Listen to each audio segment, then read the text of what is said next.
Bernie Sanders the voice of reason for Democrats? Not quite, but he did criticize Democrats for their DEI obsession.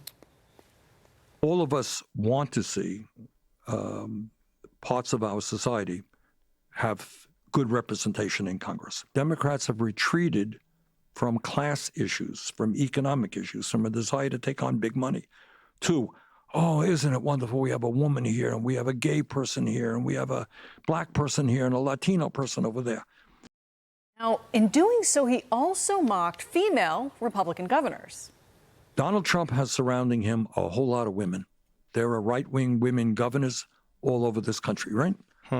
Are we all very proud? Oh, man, thank God we got a woman in politics who does not believe in women's right to control her own body, who, you know, is terrible to workers and so on, but we're proud that she's a woman.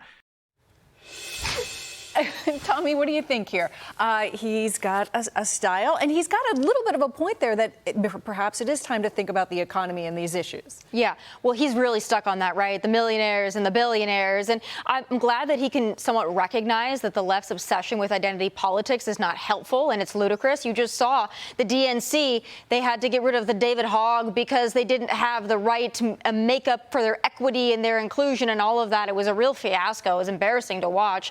But his point there about Republican governors and how if a female Republican governor is not pro-abortion, then somehow she's not for women's rights. I would argue that a lot of Democrat male or female leaders, they can't recognize why women should have their own sports and spaces, which to me is far more egregious than being pro-abortion or anti-abortion for that matter. So he's still got a lot of learning to do, but I don't think we're going to change Bernie at this point. Yeah, right, exactly. We have some idea, a very strong idea of Bernie and his economic philosophies.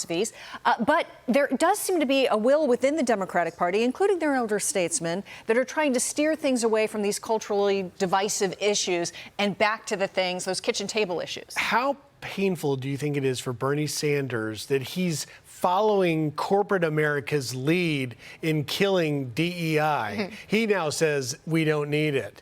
And didn't we just have a couple weeks ago a memo put out from some Democrat group that said, okay, here's all the DEI words. We can't say triggered. We can't say oligarchy. Oh, no, I'm on an oligarchy fighting on the tour. So, I mean, it's like, look, I see what he's trying to say, but, you know, the words are cheap, actions speak louder. And so we'll see if Democrats really do get off the DEI kick. Joey? They won't, Griff. Yeah, listen, I agree with every word he said, just not for the same reasons. The women in Republican politics that are incredibly successful and incredibly powerful are there because they're following their conviction, not their identity. And that's what makes them so successful, because they come across as authentic and genuine in their beliefs and their ideas. Unfortunately, a lot, not all, of the women on the Democrat side, such as Kamala Harris, who have leaned so heavy into her identity rather than her convictions and what she believes in most, aren't successful. And so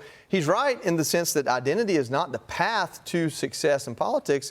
He's just wrong because he's taking objection to the wrong ones. Hey, Sean Hannity here. Hey, click here to subscribe to Fox News YouTube page and catch our hottest interviews and most compelling analysis. You will not get it anywhere else.